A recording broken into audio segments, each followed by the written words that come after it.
أعوذ بالله من الشيطان الرجيم. بسم الله الرحمن الرحيم. الحمد لله رب العالمين الرحمن الرحيم مالك يوم الدين إياك نعبد وإياك نستعين اهدنا الصراط المستقيم صراط الذين أنعمت عليهم غير المغضوب عليهم ولا الضالين آمين. اللهم صل على سيدنا محمد الفاتح لما أغلق والخاتم لما سبق ناصر الحق بالحق والهادي إلى صراطك المستقيم وعلى آله حق قدره ومقداره العظيم. Voilà, il a dit Sayyidna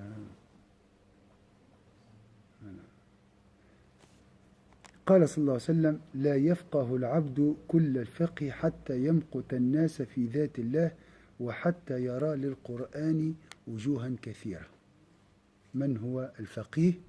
هو الذي يمقت الناس في ذات الله ويرى للقرآن وجوها، يعني القرآن عنده وجوه متعددة.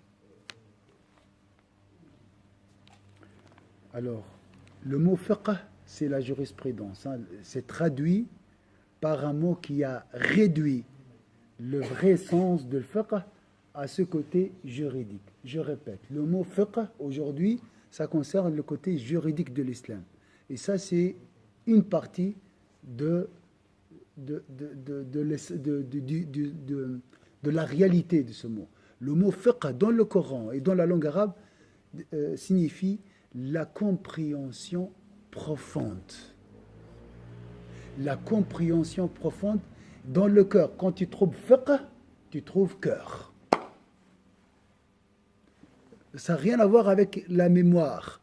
Parce que les sciences aujourd'hui, c'est qu'il y a plus de mémoire. Et maintenant, il y a Cher Google qui a plus de mémoire. C'est vrai ou pas? Donc, le grand savant, non, c'est pas ça.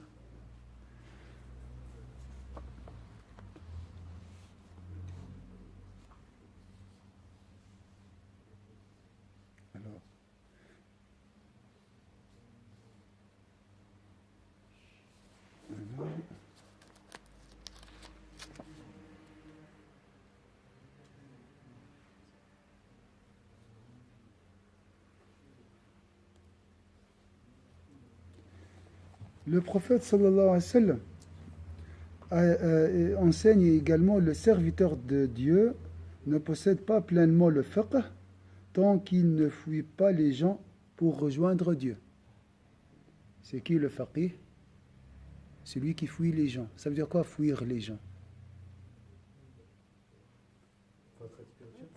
Hein? Oui, ça nous aide à fuir les gens.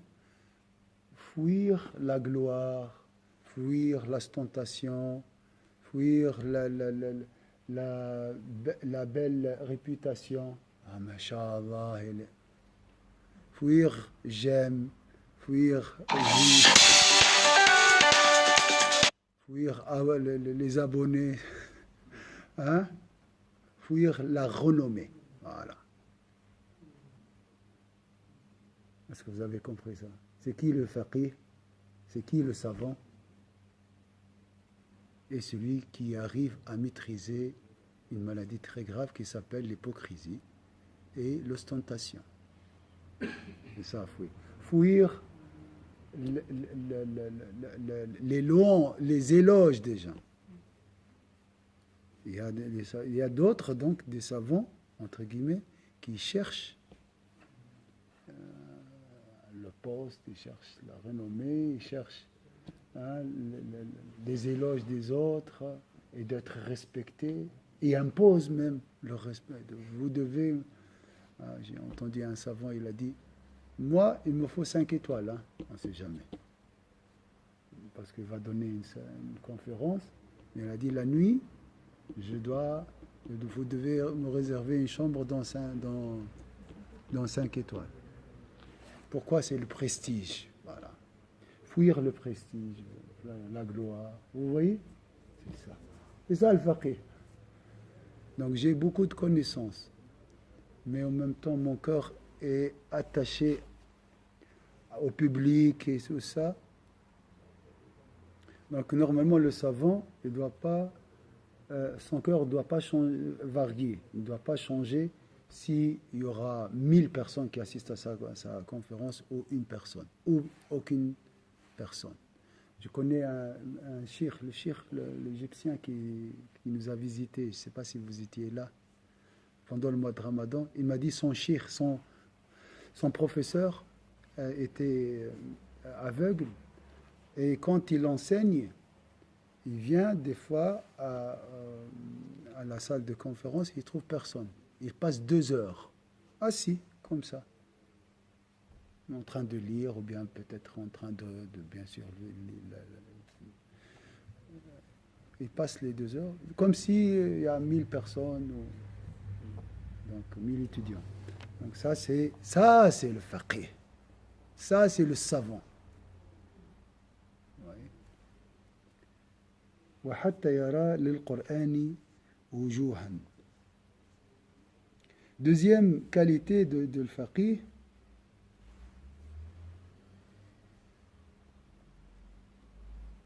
tant qu'il ne fuit pas les gens pour rejoindre Dieu et qu'il ne se rend pas compte que le Coran a de multiples aspects. Deuxième qualité, qu'on ne peut pas l'obtenir en suivant des modules ou bien des études.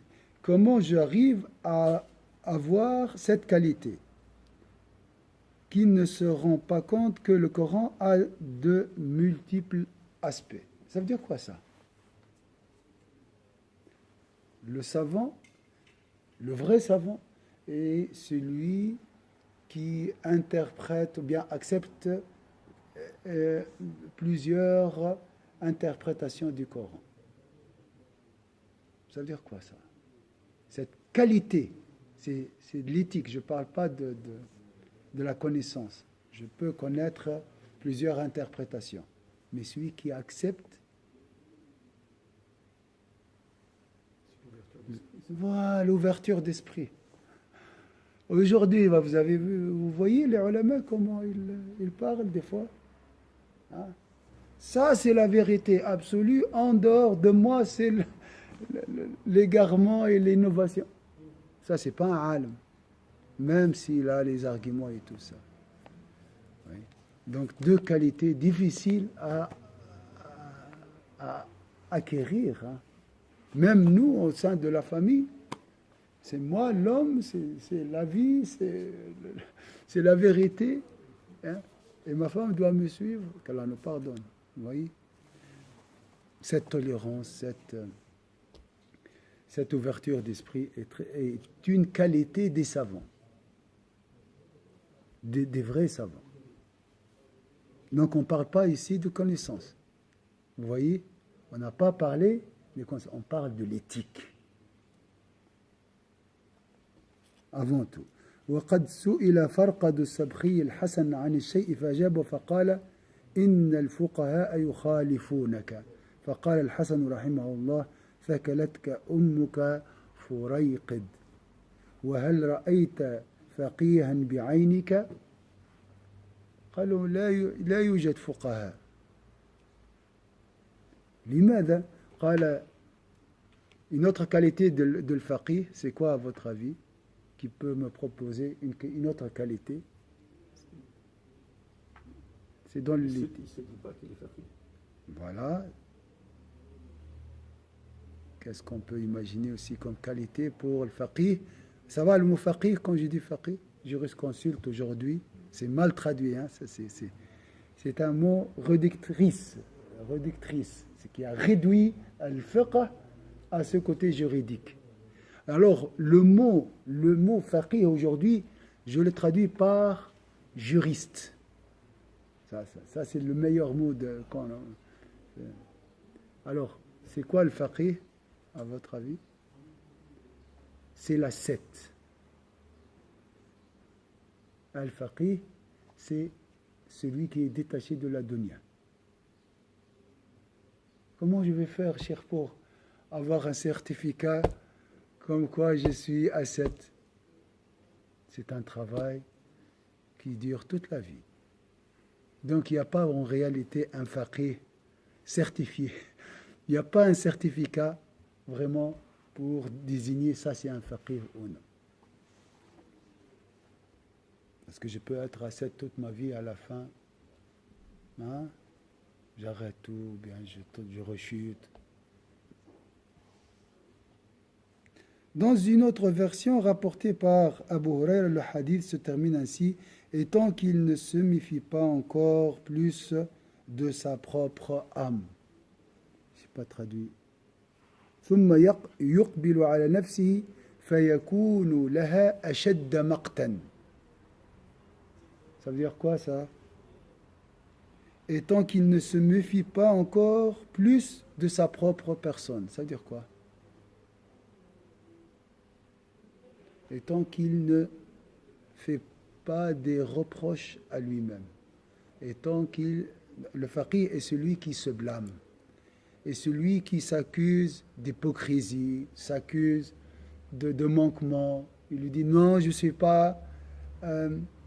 je suis encore loin, j'ai pas assez, il n'est pas satisfait de son niveau. Ça, c'est le faqih. Vous voyez? Comme, excuse-moi, Omar ibn Khattab, il disait à ses compagnons, celui qui ne me reproche rien m'est inutile. Oui. Et s'il n'y a pas ces blâmes de l'extérieur, c'est lui-même qui se blâme. Voilà. Non, j'ai pas fait assez, je suis pas l'auteur. Toujours. Ça, c'est le faqih. Farqad Sanji interrogea Hassan al-Basri sur une question de droit. Les spécialistes de fiqh n'apportent pas la même réponse que toi. Fit remarquer Farqad après avoir reçu la réponse de Hassan.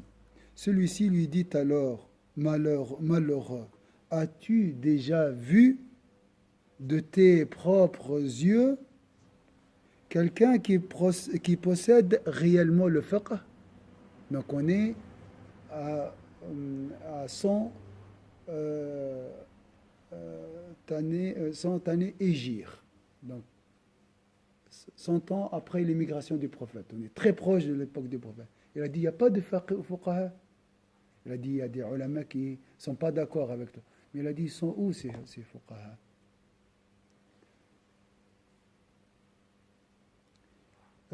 Malheureux, as-tu déjà vu de tes propres yeux quelqu'un qui possède réellement le fiqh?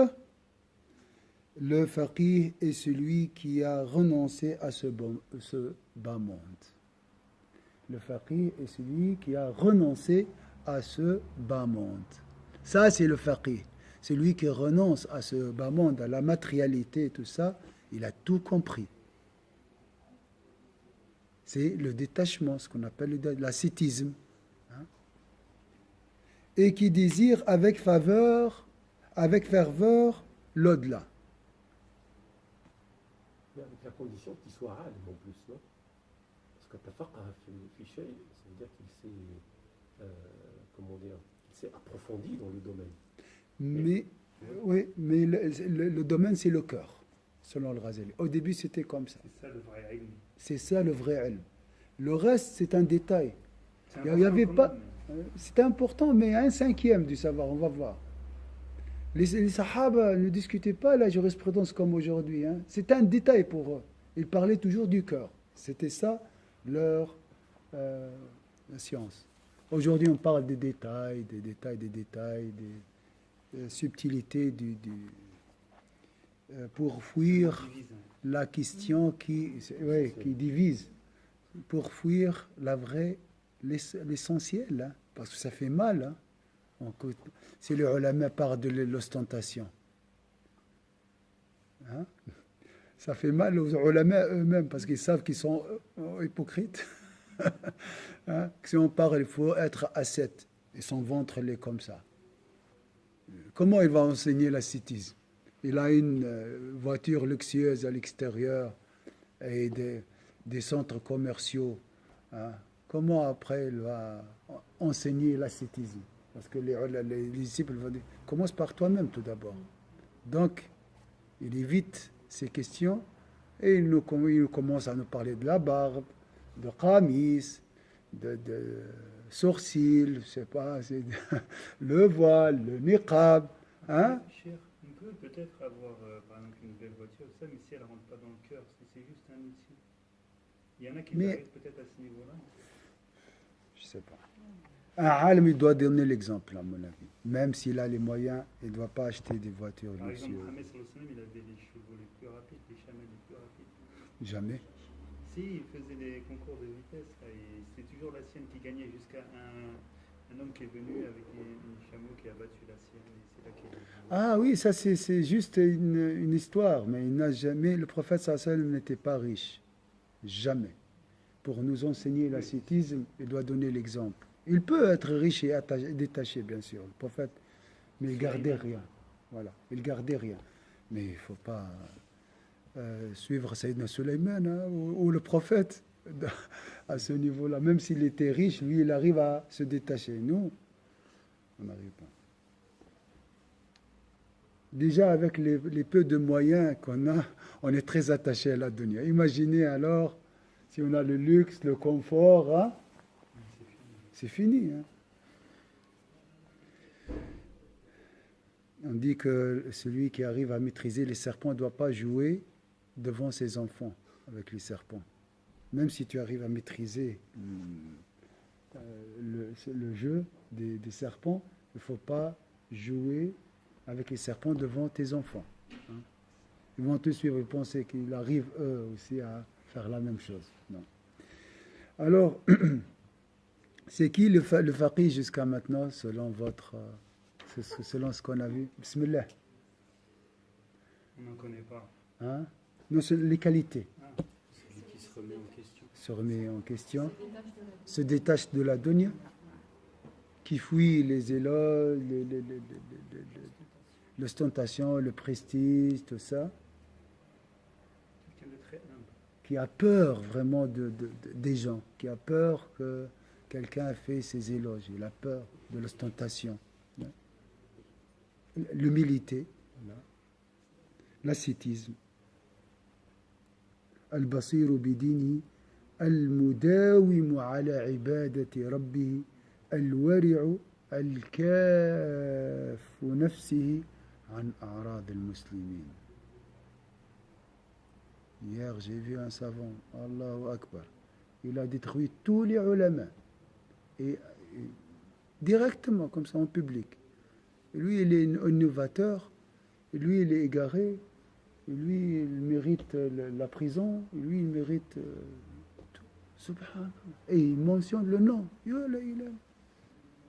lui, il n'est pas un savant, c'est un prédicateur dans un marché. Hein. Pourquoi tu parles comme ça déjà? Et j'ai vu les commentaires, les gens n'acceptaient pas ça. Celui-ci donc dit, alors malheureux, as-tu déjà vu de tes propres yeux quelqu'un qui possède réellement le fiqh? Le fiqh et le faqih, le savant, la page 101, oui. Et celui qui a renoncé à ce bas monde, 1. Et qui désire avec ferveur l'au-delà, 2. Celui qui est clairvoyant dans la religion. C'est bien d'avoir la connaissance, mais il faut avoir la clairvoyance du cœur. Ça, c'est le faqih. C'est un don. Comment tu ne peux pas trouver ça dans les universités? La clairvoyance, on ne peut pas l'enseigner. C'est sabr de Sayyidina Moussa avec le Khadr alayhi salam. C'est un voyage qui dure toute la vie, la clairvoyance. Al-Basira. Comment tu vas l'apprendre? C'est avec l'effort. Ça veut dire quoi l'effort? 4 choses toujours.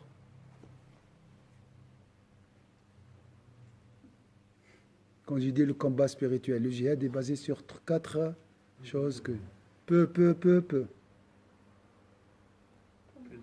Manger peu, dormir peu,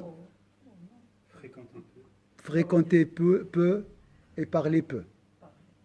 Ça, c'est le combat spirituel. Les deux premiers, Dormir peu, manger peu, surtout manger peu. Ça commence par manger peu. Ah oui, ça c'est. Parce que si tu manges peu, tu parles peu, fatigué, et tu dors peu parce que voilà, le ventre vide, et qu'est-ce qu'on... Oui, tu n'as pas envie parce que tu es de mauvaise humeur. Comme le... Hein? On est bien pendant le mois de Ramadan. Oui. Ça commence par le ventre. Hein. Inch'Allah, une fois, on va revoir le livre qui s'appelle L'éducation de l'âme et la maîtrise des deux désirs.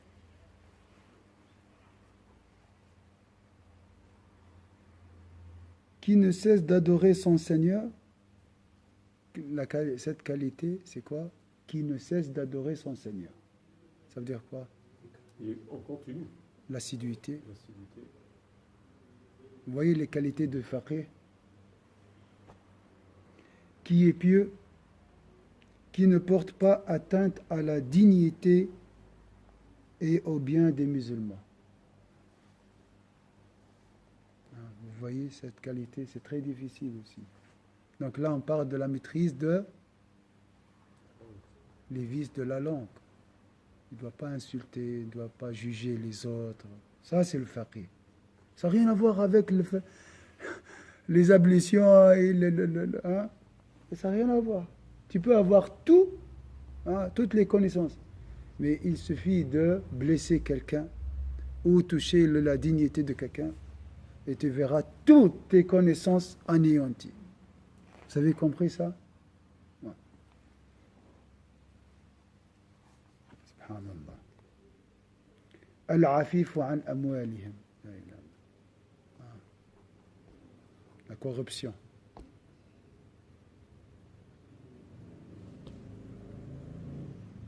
C'est pour ça que j'ai dit il faut manger peu, parce que si tu manges peu, tu n'as pas besoin de l'argent.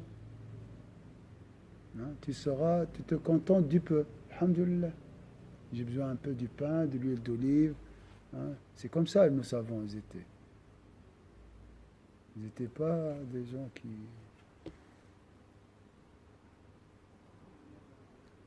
الناصح لجماعتهم. Donc vous voyez ces qualités. Après, il ne faut pas être étonné si vous voyez un savant ou bien un prédicateur qui chute, parce que voilà, il n'a pas rempli les conditions. Moi, quand je parle comme ça, vous recevez des images, hein, des ulama. Il faut les éjecter. Faut pas on parle d'un phénomène, nous. On ne parle pas des personnes. Et qui leur prodigue de bons conseils. Hassan al-Basri n'a nullement mentionné dans tout cela celui qui retient les fatwas par cœur et en détail. Parce que c'est ça, le jurisconsulte Dieu. Celui qui retient les fatwas par cœur et en détail. C'est vrai ou pas? Ça fait 1000 ans la même chose, même phénomène jusqu'à aujourd'hui. Ah, masha'Allah, il a beaucoup de connaissances. Et alors, qu'est-ce qu'il a dans le cœur? C'est ça, le fiqh, il est là, il n'est pas là dans la mémoire, dans le disque dur. Ça, c'est un disque dur, j'ai dit toujours. Ça, c'est comme un serveur. C'est un soldat, ça c'est un ouvrier chez le cœur. Il faut bien comprendre ça. Hein? Subhanallah. ولم يقل جميع الحافظ لفروع الفتاوى ولست أقول إن اسم الفقه لم يكن متناولا للفتاوى في الأحكام الظاهرة ولكن كان بطريق العموم والشمول comme tu as dit Rassin يعني موجود الفقه لكن كان ديتاي maintenant توا ولا شنو هو الأصل والروحانيات option. Avant, c'était ça l'essentiel, le cœur, l'ascétisme, le détachement, et tout ce qui est jurisprudence, c'était un détail. Maintenant, on a inversé. La jurisprudence, les détails, hein, comme le début de Ramadan, comme je sais pas moi, le mouton, avec les cornes, chaque saison, on parle de quoi? On est noyé dans les détails. Hein? Ça, c'est pas le fiqh. Avant, c'était voilà, pour eux, tu donnes ton avis, je donne mon avis, c'est fini. Aujourd'hui, on peut parler de 2 heures sur des détails. Est-ce qu'on doit serrer les pieds dans la prière, tout ça, et les pieds, tout. Vous voyez, on parle de ça. La barbe, la longueur de la barbe, c'est comme ça. Après, c'est la guerre et les conflits du cœur entre la rancune, l'animosité. C'est ça aujourd'hui, oui, parce qu'on a fait comme les précédents. On est dans la couleur de la vache, elle est jaune, et quelle densité de couleur ou bien intensité, dans les détails des détails. Alors, au début, la jurisprudence occupait l'un cinquième, au début, à l'époque du prophète. Après, à l'époque de Al-Ghazali, 5 siècles après, il est devenu le 4 cinquième de la science. Et la science du cœur occupait l'un cinquième. On a inversé les rôles. Est-ce que vous voyez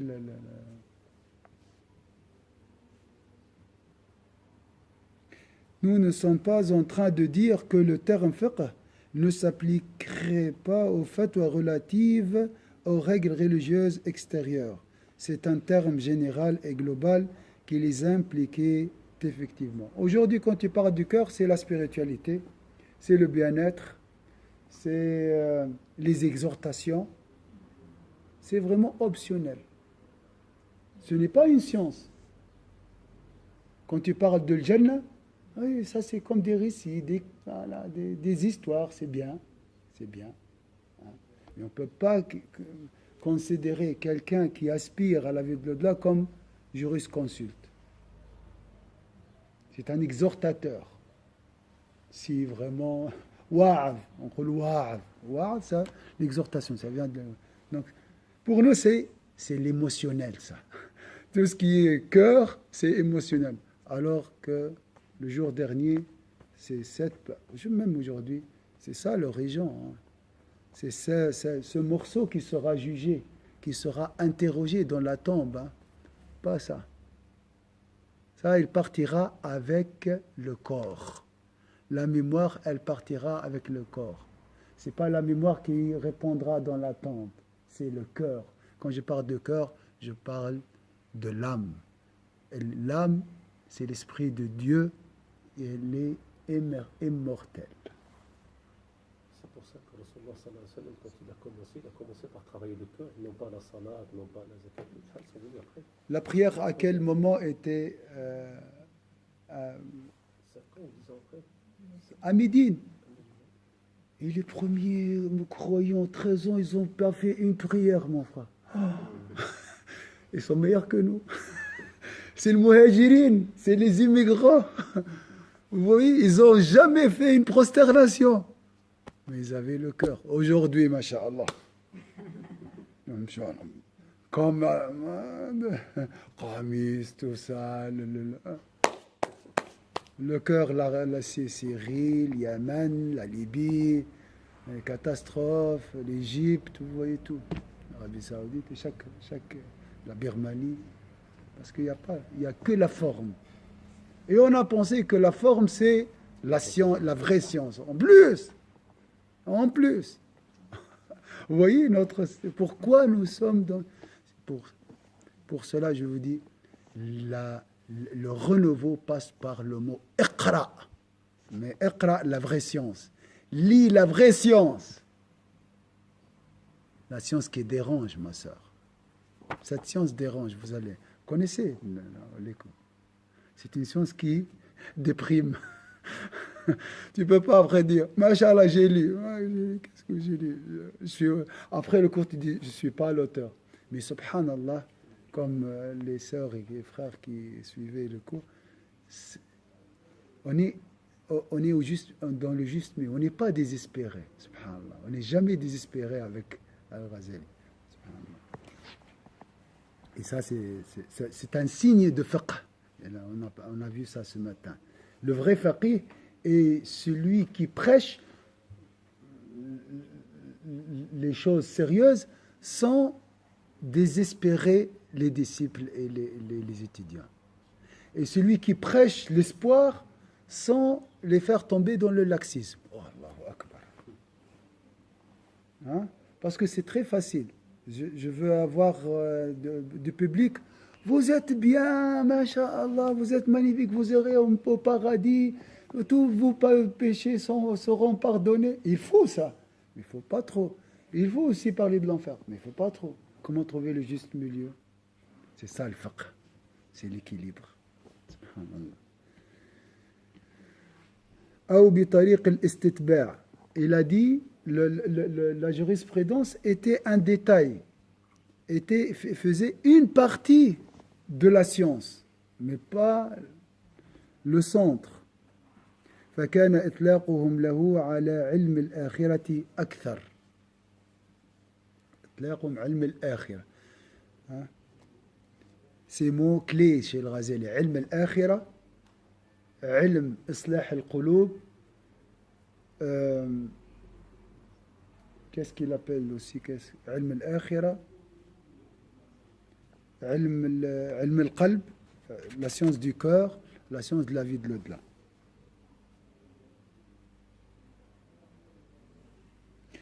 Nous ne sommes pas en train de dire que le terme fiqh ne s'appliquait pas aux fatwas relatives aux règles religieuses extérieures. C'est un terme général et global qui les impliquait effectivement, mais seulement à titre secondaire. Toutefois, il était le plus souvent interprété comme désignant la science de l'au-delà. La science de l'au-delà. Il apparaît donc que la restriction du sens du mot fiqh a poussé les gens à se spécialiser en les détournant par là même de la science de l'au-delà et de la connaissance des dispositions du cœur. فبان من هذا التخصيص تلبيس بعض الناس على التجرد له والإعراض. On a des spécialistes de fiqh maintenant, spécialistes de jurisprudence, de ce côté juridique. Et on a éloigné tout ce qui est cœur et une science utile dans le cheminement vers la vie de l'au-delà. وأحكام القلوب ووجدوا على ذلك معينا من الطبع. C'est quoi le plus facile? Parler des détails ou bien de l'essentiel?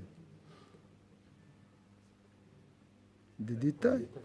Les détails, c'est la facilité. C'est plus facile. فإن علم الباطن غامض. Subhanallah. Il a appelé ici la science intérieure. La science de l'au-delà. La science du cœur, la science intérieure. وَالْعَمَلُ بِهِ عَسِيرٌ. C'est très facile. Ah, j'ai entendu que voilà, les obligations de l'wudu sont 16. C'est bon. C'est la fin de la science. C'est vrai ou pas? Maintenant, je dois la transmettre. D'accord. Vous avez compris qu'il ne faut pas tomber dans l'ostentation. Applique. Donc, la science, déjà, cher, je ne connais pas l'ostentation. Ça veut dire quoi, l'ostentation? Est-ce que je suis ostentateur ou bien je suis sincère? Je ne sais pas déjà. C'est quoi la sincérité? C'est quoi l'ostentation? Quels sont les signes de l'ostentation? Les signes de la sincérité. D'accord? Maintenant, j'ai compris que, voilà, la sincérité, elle est comme ça. Applique, passe à l'acte, essaye de réformer, d'éduquer ton âme, essaye d'être sincère. C'est pénible, n'est-ce pas? C'est pénible. C'est pour ça nous évitons l'essentiel et nous accrochons aux détails. C'est plus facile. Donc il a donné deux qualités. Tout d'abord, c'est une science subtile. Deuxième chose, très difficile à mettre en pratique. On parle depuis 2014 dans le cours, nous essayons de corriger notre cœur. Vous voyez, l'ego toujours là. C'est très difficile cette science, au niveau de l'application. C'est pour ça qu'on l'évite. On parle peu de cette science. On préfère parler de la facilité, les détails. Et aussi, l'autre science est très attirante. Il y a de l'argent. Les juristes consultent, c'est des juges. Les juristes, aujourd'hui, c'est quoi? C'est bachelor, 4 ans, pas après. Donc, il peut gagner sa vie. Mais avec cette science de spiritualité, tu vas gagner quoi? Il n'y a pas un poste qui s'appelle la sincérité. Il y a un poste qui s'appelle juge. Il y a un poste qui s'appelle enseignant de la jurisprudence malikite. Allahu Akbar. Ça paye. Mais l'autre science, la science de la spiritualité, c'est... Il n'y a pas il n'y a pas un processus scientifique. Essaye, voilà, là, tu as essayé d'appliquer ça chez toi, avec ta famille, avec toi-même. C'est tout. Vous voyez? Après, c'était très attirant. Le juge tel, Inch'Allah. Il y a l'argent tout d'abord, les disciples, le nombre des disciples, le nombre aujourd'hui des abonnés, je ne sais pas qui vu, tout ça, qu'Allah nous protège. Et après, cette satisfaction est plus importante que l'argent. Masha'Allah, les gens parlent de moi, ils disent que je suis le plus intelligent, le meilleur savant. Ça, vous savez ça, est plus important que la richesse, que l'argent. Pourquoi on cherche à être riche? Enfin, que les gens disent, et les riches, on cherche ce mot. Hein? Je vois des gens qui ont 100 voitures. Pourquoi 100 voitures? Ils n'ont pas besoin de ces 100 voitures. Ils cherchent juste la renommée, la gloire, le prestige. Ah, il a 100 voitures. Dernièrement, un responsable du sport dans un pays de golf, il a acheté une voiture, vous avez vu ça, hein? 4,18 millions de dollars. C'est une voiture fabriquée, c'est une voiture unique. C'est fabriqué à la pièce. C'est pas que. Elle fait 400 kilomètres. Et lui, il est gros, je ne sais pas comment il va entrer dans cette. Subhanallah. Il cherche quoi? Voilà, on a dit, Masha'Allah, il a acheté cette voiture. Et c'est tout, il cherche ça. Donc, la même chose aussi, grâce à la science de la jurisprudence, on peut gagner notre vie et aussi être connu. L'autre science, elle nous incite à quoi? À se cacher, à s'éloigner de la foule. On a dit fuir le public. On ne peut pas prouver qu'on est fort dans cette science. Tu peux pas. Et c'est un travail pénible. Et sur toute la vie aussi. Jusqu'au dernier moment, tu risques de perdre tout, n'est-ce pas? Dans cette science du corps. Donc, elle n'est pas du tout attirante. Hein. Il n'y a pas d'intérêt dans cette... À part la sincérité et le bonheur intérieur, bien sûr. قال والقضاء والجاه والمال متعذر فوجد الشيطان مجالا لتحسين ذلك في القلوب. Donc le diable a embelli cette science. Vas-y, fais tes études. Directement, mes frères convertis, souvent les convertis. Je veux faire étudier à Médine. Pourquoi? C'est attirant. L'université de Médine, masha'Allah. Et après, je dis non, il ne faut pas aller là-bas. Moi, je dis comme ça. Parce qu'il revient avec beaucoup de science et directement, il commence à juger. Toi, tu as fait les études à Médine? Moi, directement. Wallah. Une fois, je mangeais avec un frère qui revenait de Médine. Il était en train de manger avec la main gauche. Ah, c'est fini. Je lui ai fait la remarque, il avait un peu honte. Mais pour te dire, il y a des choses simples. Ça, c'est pas grave, mon frère. Ça, c'est pas grave. C'est grave, je ne le juge pas. Oui. Mais pour dire, des fois, ça ne veut rien dire. Oui, peut-être la question de l'éthique, là. Pour lui, c'est un détail, ça. Mais... C'est pas un détail. Oui, pour lui. Je dis, pour lui. C'est pour ça qu'il néglige ça. Mais après, voilà, il revient comme ça, hein, gonflé. Pour lui, c'est... Mais il ne nettoie pas la salle de bain de ses parents. Oui. Il ne respecte pas ses parents. C'est la catastrophe. Hein. Et surtout le jugement. Wallah, et des fois, il hésite à dire salam alaikum. Hein. Parce que pour lui, à part la tendance juridique à Médine, donc vous connaissez de ce que je parle, les autres tendances sont des ignorants, des innovateurs, et voire même des mécréants. Est-ce que c'est pas les écoles d'avant? Et c'est comme ça chez eux. C'est le courant de la vérité absolue. Hein. Donc s'il fait vraiment tu salues, c'est comme une aumône, quoi. Elle est généreux, très très très dur, hein, très dur. Il m'a dit pourquoi tu parce que j'ai dit mon frère tu vas apprendre beaucoup des informations. Je dis pas de connaissances, vous voyez, beaucoup des informations, mais tu vas apprendre avec ça l'orgueil. Tu vas revenir orgueilleux. Tu vas aller à Médine. Il me dit comment, cher, la connaissance normalement oui, engendre l'humilité, mais c'est pas le cas pour 99% de ces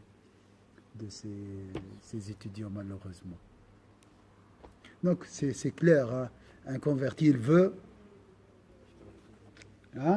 oublier son passé par un titre. Et il efface tout. Masha'Allah. Il est frustré quand il entend les gens parler de... C'est pas question de langue arabe, mon frère. Il y a des gens qui me disent toujours, il me faut la langue. Pourquoi tu cherches la langue arabe? Pour connaître le Coran. Est-ce que tu penses, à l'âge de 40 ans, tu vas commencer à apprendre la langue arabe? Il te faut combien? 20 ans. Et après 20 ans, tu ne seras jamais spécialiste. Tu ne vas jamais goûter à la réjouissance de la langue arabe. Donc, il ne faut pas être frustré de la langue arabe, croyez-moi. Wallah, ce n'est pas ça la science. C'est un plus, oui. Un plus pour celui qui a la pureté du cœur, qui a entamé le combat spirituel. Ça, c'est l'essence. La langue arabe, c'est un détail. La langue arabe, c'est un détail. Je vous dis ça. C'est un détail, ma sœur. Crois-moi. La preuve, il y a des gens aveugles et sourds. Subhanallah. Il a envoyé à l'humanité entière. Hein? L'islam, Exact. L'humanité entière, il savait bien que tout le monde maîtriserait pas Mais la bien sûr. Est-ce que tu penses qu'1,5 milliard devrait apprendre? C'est un fardeau. Il y a 18% des arabophones. Le reste, c'est... Il n'y a pas des pieux dans ces 80%. Les Turcs ne sont pas pieux. Les Asiatiques ne sont pas pieux. Les Africains ne sont pas pieux. Ah, mais arrêtez cette comment on dit, hein? Élitisme, oui, c'est nous qui possédons. Il y a beaucoup d'orgueil chez les arabophones. Beaucoup. Par exemple, la question de la vision, ici en Suisse. 95%, nous avons des mosquées turques. Hein? Non, Turcs, Balkans. Donc, ils suivent la vision scientifique. 99%, ils ont jeûné le mercredi. Vous savez? Sauf les mosquées arabophones. Pourquoi? Parce que pour eux, c'est la référence. Pourquoi vous êtes la référence? Parce que nous avons la langue arabe. Voilà. Mais la langue arabe, c'est un plus. C'est une compétence. Encore, il est pauvre leur niveau en langue arabe. Hein? Il est pauvre en plus leur niveau. Et si on vérifie, on va enlever la moitié. Ils ne sont pas arabophones. C'est juste une culture. Ils pensent qu'ils n'arrivent pas même à lire un texte comme il faut en arabe. C'est la réalité. Donc arrêtez. En arabe, on dit choufini. Chauvinisme. Chauvinisme arabe. Ça, c'est chaufini. On a traduit le mot à la lettre. Chauvinisme. Voilà. Nous, qu'est-ce qu'on a? Les plus arriérés dans le monde, les plus sous-développés dans le monde, où tu trouves les guerres, le sang. Mais arrêtez ça. Hein? C'est pas parce que nous sommes arabophones que nous sommes des compagnons. Bien. Non, c'est une langue, ça. Oui, le Coran, il est en arabe, c'est tout. Ça veut rien dire. La nature, mais j'ai dit celui qui a la science, hein, celui qui a la pureté du cœur et la science, bien sûr, il va arriver vite, plus que les autres. Hein. C'est un grand plus. Je ne dédaigne pas la langue arabe ni la connaissance. Hein. La nature humaine a grandement favorisé une telle inversion, car la connaissance intérieure est difficile à saisir. La connaissance intérieure est difficile à saisir. Et l'appliquer est encore moins facile. Appliquer les enseignements. On va faire une leçon concernant veiller la nuit. On a vu que l'imam Abu Hanifa, on va voir, veiller toute la nuit. Bismillah. On va mettre en pratique. Un quart d'heure avant le sabah. Mais c'est ça la mise en pratique. Vous voyez, c'est pénible. Sans parler du fait qu'elle ne permet guère d'accéder aux hautes fonctions, à la renommée et à la richesse. Est-ce que vous avez vu un saint riche? Rare. Les saints sont toujours pauvres et discrets aussi, souvent. Hein? Et même, ils ont des habits des pauvres et on les considère comme des sots. C'est comme des quelqu'un, Baloul on dit. Baloul, c'est quelqu'un qui est fou, comme ça. Hein? Bouhel, c'est vrai ou pas? Mais son dua, il est TGV, tac. Oui, bien sûr. Wallah, je connais plusieurs des gens comme ça. Najib m'a parlé de son nom qui n'est pas là. C'est un poubellier. Alors, pour les Tunisiens, ils gagnent 70 dinars par mois. Mais comme, subhanallah, la douceur, ils ne blâment personne. Souvent, ces gens, ils ne blâment personne, ils aiment tout le monde. Et ils sont toujours, alhamdoulilah. 70 dinars, tu sais combien 70 dinars? Hein? Même pas, 30 francs par mois. Il est satisfait, il marche à pied toujours, il ne prend pas les moyens de transport, toujours content, il ne blâme personne. Il n'est jamais fâché contre personne. Ça, c'est faqih pour moi. Ça, c'est alim. Hein, subhanallah. Donc, Satan a trouvé là une occasion de séduire par ces choses les cœurs en réduisant le sens de mot fiqh qui fait pourtant partie des termes louables dans le lexique de la révélation. Une petite pause, Inch'Allah, de 10 minutes, parce qu'on a dépassé largement le temps. Après, on va faire un quart d'heure avec les mêmes Shafi'i. Et là, on va commencer. C'est juste pour vous dire, vous parler de cette notion de faqih, Inch'Allah. Le fiqh, avant de parler de faqih. Hein? Subhanallah,